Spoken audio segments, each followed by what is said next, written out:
Hey guys, welcome to knowledge treasure hunters. हमने अपनी एक इन्वायरमेंट की सीरीज़ को स्टार्ट किया था जिसमें हम इकोलॉजी को पढ़ रहे थे, है ना। इकोलॉजी के फंक्शंस स्टार्ट किए थे जिसमें हमने फंक्शंस, पिरामिड्स, ये सब तो पढ़ लिया था। आज हम क्या करने वाले हैं, आज हम उसी को कंटिन्यू करेंगे, चैप्टर ख़त्म करेंगे जिसमें टॉपिक है हमारा पॉल्यूटेंट्स एंड ट्रॉपिक लेवल।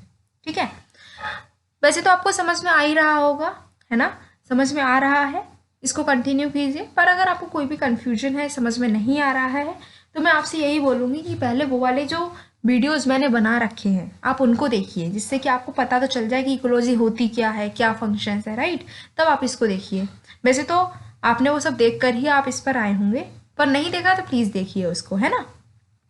चलो देखते हैं पॉल्यूटेंट्स एंड ट्रॉपिक लेवल। ठीक है, पॉल्यूटेंट्स क्या होता है पहले तो ये समझ लो। ठीक है, ये सब को बाद में पढ़ेंगे, पहले अपनी लैंग्वेज में देखते हैं। देखो हमारा तो वैसे ही, हमारा पर्पस क्या होता है कि हम समझ सकें, है ना। जरूर थोड़ा ना कि बुक में जो लिखा है सिर्फ वही पढ़ना है, समझने से मतलब है। क्योंकि एग्जाम में हम ये नहीं कह सकते कि भाई नहीं ये शंकर है, इसमें नहीं लिखा था, ये क्वेश्चन कैसे आ गया, कह ही नहीं सकते। तो हम समझ लेते हैं पॉल्यूटेंट्स क्या होते हैं।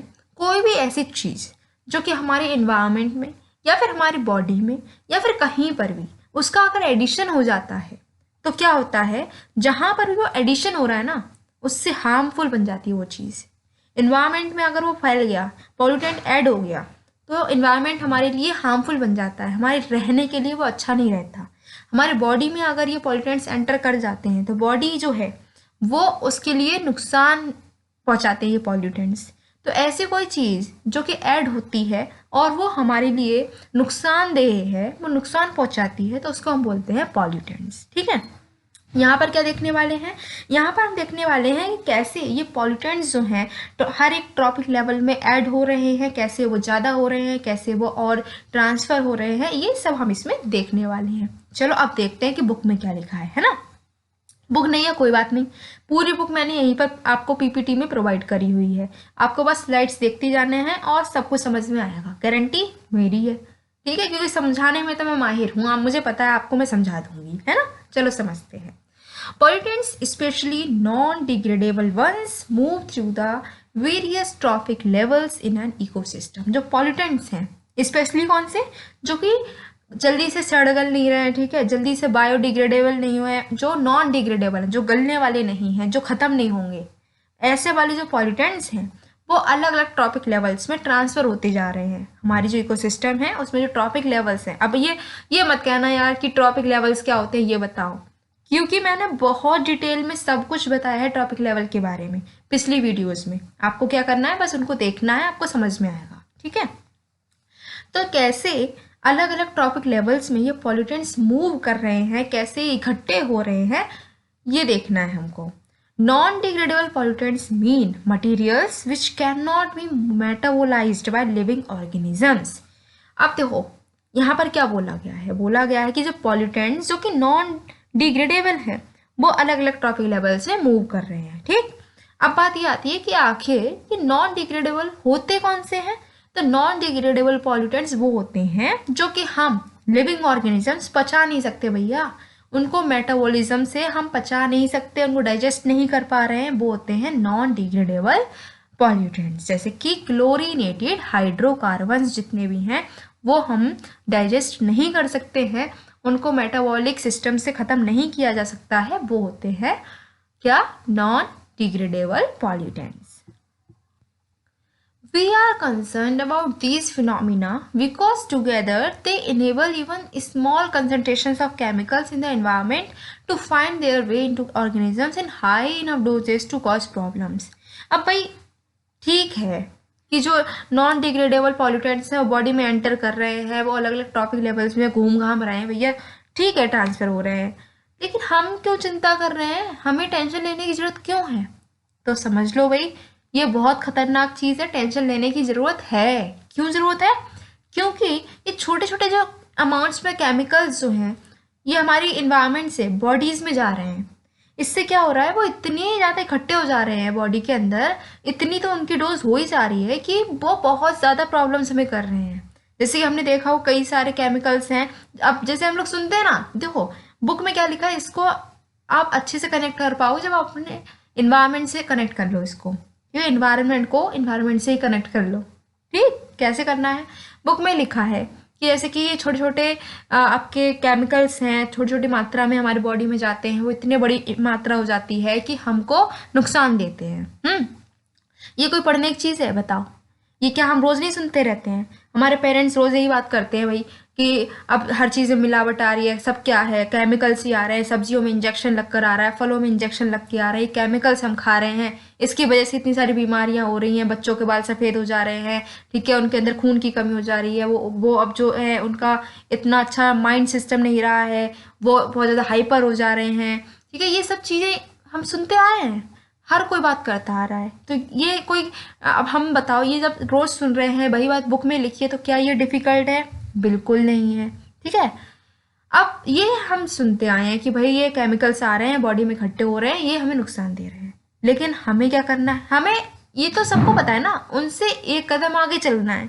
एक कदम आगे क्या चलना है? अब हम ये देख लेंगे कि भाई ये कैसे आ रहे हैं केमिकल्स, ये कैसे मूव कर रहे हैं, कैसे इकट्ठा हो रहे हैं, कैसे नुकसान दे रहे हैं, कौन सा केमिकल कितना नुकसान दे रहा है, ये सब अगर हमें पता है तो भाई हम उनसे आगे हो गए, उनसे ज़्यादा होशियार हो गए, ठीक है। यही हमें बस देखना है। चलो, movement of these pollutants involve two main processes. अब ये बात जो है ये सिर्फ हमें पता है, ये बात उन लोगों को नहीं पता है। वो लोग बस कितना बात करते हैं कि केमिकल्स आ रहे हैं, हम खा रहे हैं, हमें नुकसान दे रहे हैं, लेकिन वो कैसे आ रहे हैं ये सिर्फ हमें पता है। क्या से आ रहे हैं? दो प्रोसेस से आ रहे हैं भाई। एक क्या है? बायो एक्यूमुलेशन, दूसरा है बायो मैग्निफिकेशन। दो प्रोसेसेस हैं जिनसे पॉल्यूटेंट्स हमारी बॉडी में आ रहे हैं, ठीक है। एक कौन सी है? बायो एक्यूमुलेशन, दूसरी बायो मैग्निफिकेशन। अब ये क्या होती हैं? ये इतने लंबे लंबे नाम दे रखे, बायो एक्यूमुलेशन, बायो मैग्निफिकेशन, इतनी लंबी लंबी स्पेलिंग, भैया क्या है ये बता दो हमें, है ना। चलो देखते हैं ये क्या है। बायो एक्यूमुलेशन, इतनी बड़ी सी नाम, इतनी बड़ी सी स्पेलिंग, क्या होता है? देखो, इतना बड़ा नाम है लेकिन इसके दर्शन बहुत छोटे हैं। क्या बोला गया है कि वो प्रोसेस जिससे कि कैसे पॉल्यूटेंट्स हमारी बॉडी में एंटर कर रहे हैं, कैसे पॉल्यूटेंट्स फूड चेन में एंटर कर रहे हैं, उसको बोलते हैं बायो एक्यूमुलेशन। कोई टफ है क्या? नहीं। कैसे कोई भी पॉल्यूटेंट है वो आपकी फूड चेन में एंटर कर जाता है, वो होता है आपका बायो एक्यूमुलेशन।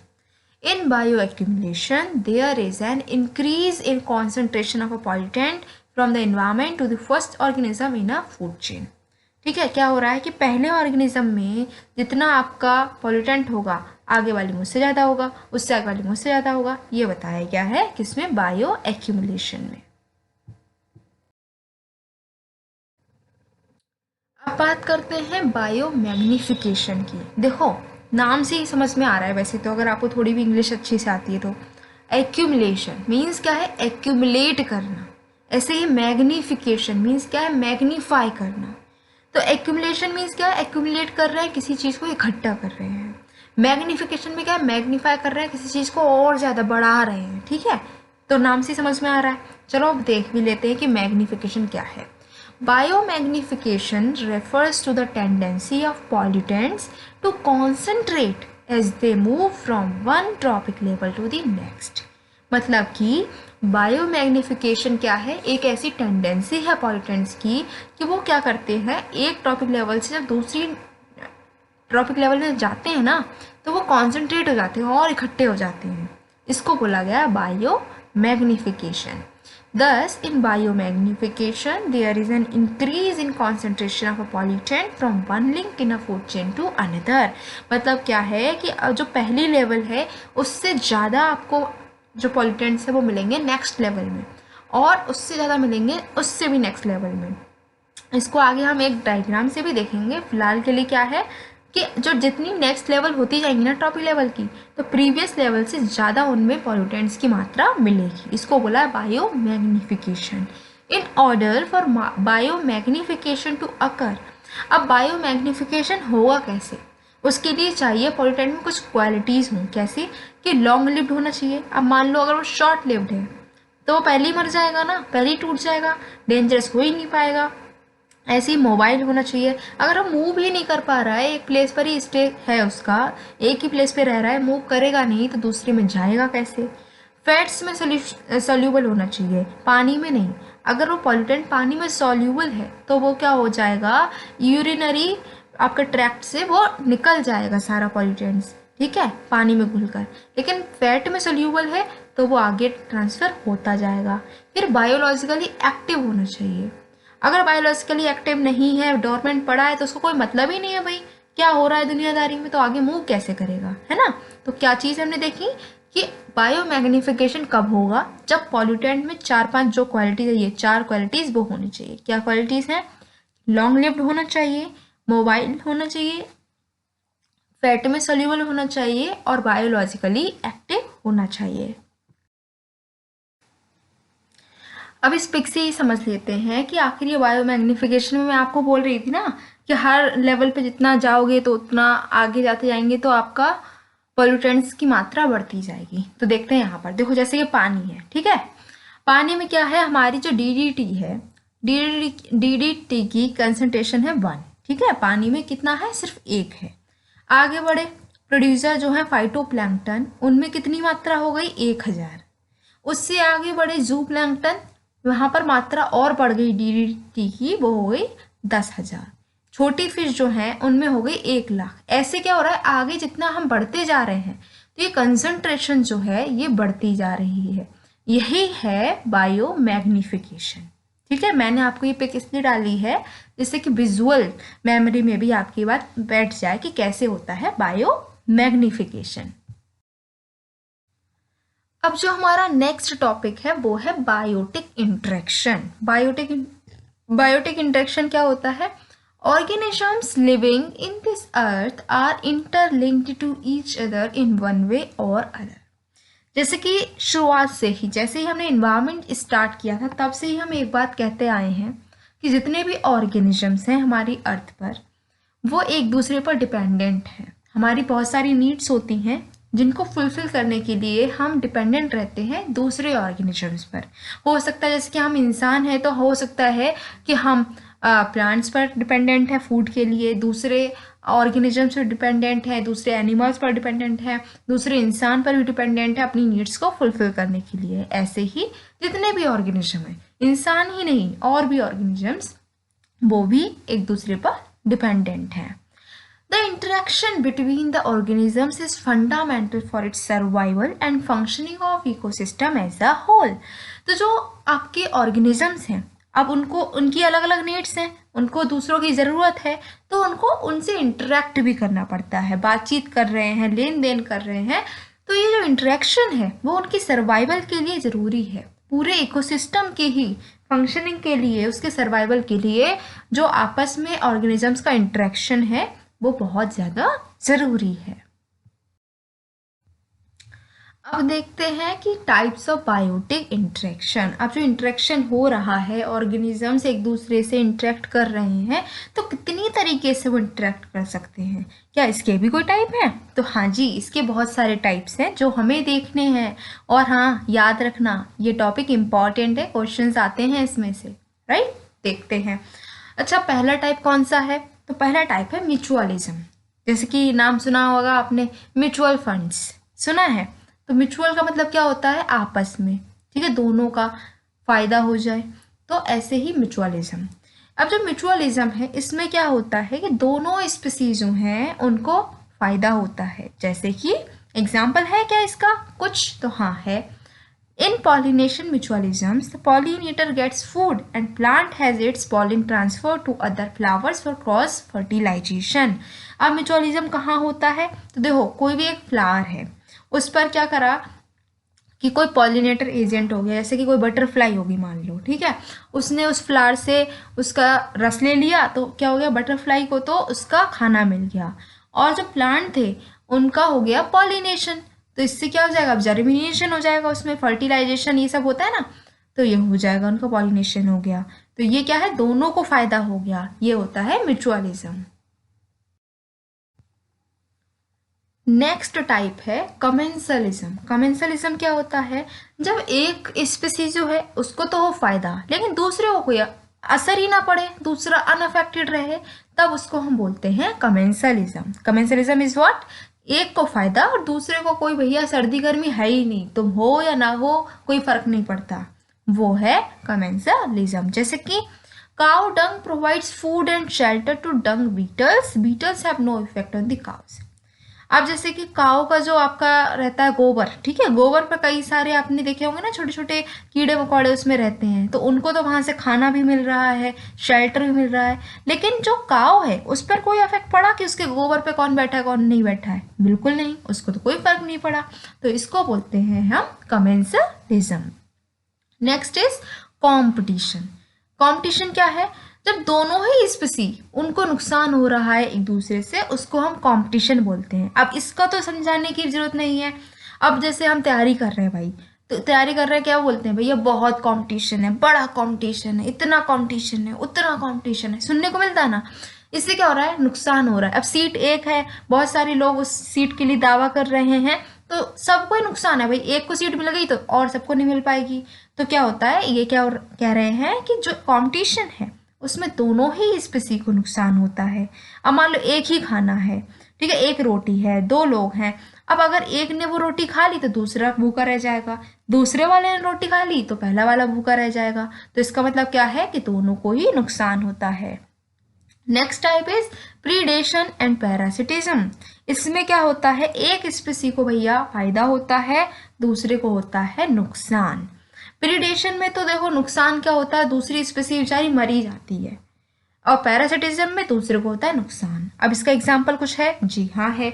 जैसे कि प्रीडेशन का पहले एग्जाम्पल समझते हैं। एक आपका रहता है काव, ठीक है, एक काव है और एक लाइन है। अब इसमें जो लाइन है उसने क्या करा, काव को खा लिया, ठीक है, या फिर डियर को खा लिया मान लो। अब डियर को खा लिया तो डियर को तो नुकसान क्या, वो बेचारा डियर तो मर ही गया। लेकिन जो आपका लाइन था उसका फायदा हो गया, उसकी तो पार्टी होगी भाई, है ना। तो ये होता है प्रीडेशन। दूसरी बात करते हैं पैरासिटिज्म की। तो जैसे कि वो जुएं होते हैं, जुएं वो हो गए अगर मान लो किसी के सिर में, तो क्या होता है, वो तो खून पी रहे हैं आपका, तो उनका तो पार्टी हो रही भैया, अच्छा अच्छा रेड रेड ब्लड मिल रहा है। लेकिन जिसके सिर में हो गए भैया, जिसको काट रहे हैं, जिसको जिसका खून पी रहे हैं, उसको तो नुकसान है ना। लेकिन ऐसा तो नहीं है कि वो इंसान जुएं हो गए, जुएं ने उनका खून पी लिया तो वो इंसान मर ही जाएगा, ऐसा तो नहीं होता है, बस उसको नुकसान होता है। तो उसको बोलते हैं हम पैरासिटिज्म। अब नेक्स्ट टाइप है हमारा अमेंसलिज्म का। अमेंसलिज्म में क्या होता है भाई? तो अमेंसलिज्म में एक स्पीसी को तो होता है नुकसान और दूसरा कहता है भैया तुम्हें नुकसान हो रहा है, हो हमें कोई फर्क नहीं पड़ता। ये होता है अमेंसलिज्म, ठीक है। अब इसको आप अपनी लाइफ में भी रिलेट कर सकते हो। कौन सी सिचुएशन ऐसी हो सकती है? कॉलेज लाइफ में और स्कूल लाइफ में भी अब हम बहुत ऐसा अमेंसलिज्म देखने को हमें मिल रहा है। कौन सी सिचुएशन है, कौन सी बता रही हूँ मैं, आपको बताना है, ये मैं नहीं बताऊंगी। आपको कमेंट बॉक्स में बताओ कि मैं कौन सी सिचुएशन की तरफ इशारा कर रही हूँ, ठीक है। तो अब इसमें क्या हो रहा है, एक स्पीसी बेचारी उसको तो बहुत ज़्यादा हार्म हो रहा है, दूसरी कह रही है तुम चाहे जियो या मरो मुझे कोई फर्क नहीं पड़ता भाई, ठीक। एग्जाम्पल देख लेते हैं जो हमारी बुक में है, बाकी बहुत सारे एग्जाम्पल्स हैं आप समझ चुके होंगे, ठीक है। एग्जाम्पल है कि एक बड़ा सा ट्री है, बहुत बड़ा हो गया, उसने क्या किया, उसके नीचे जो प्लांट्स थे ना उन पर धूप पानी नहीं दे रहा है वो, ठीक है, वो खुद इतना बड़ा है तो उसकी वजह से छोटे वाले प्लांट्स है उसके नीचे उनको धूप नहीं मिल पा रही है। इससे बहुत छोटे वाले जो प्लांट्स है ना वो बड़े नहीं हो पा रहे हैं, उनको उनको धूप नहीं मिल रही तो उनकी ग्रोथ नहीं हो रही है। बड़े वाले को कोई असर पड़ रहा है कि तुम बड़े हो या ना हो, उसको तो कोई असर नहीं पड़ रहा, वो तो खुद बड़ा है ही, छोटे वाले का नुकसान हो रहा है। इसको हम बोलते हैं amensalism. Next is neutralism. Neutralism में क्या है कि जो दोनों स्पीसी हैं, किसी को भी कोई सर्दी गर्मी नहीं है भैया, कोई मरे कोई कटे उनको कोई फर्क नहीं पड़ता, ना ही फायदा होता है ना ही उनको नुकसान होता है, ठीक है। ये होता है न्यूट्रलिज्म।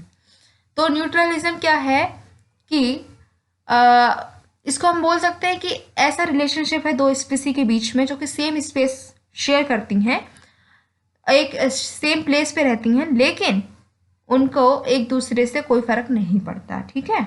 ऐसा भी कहा जाता है कि हो सकता है कि वो एक दूसरे से इंटरेक्ट ही ना करती हों।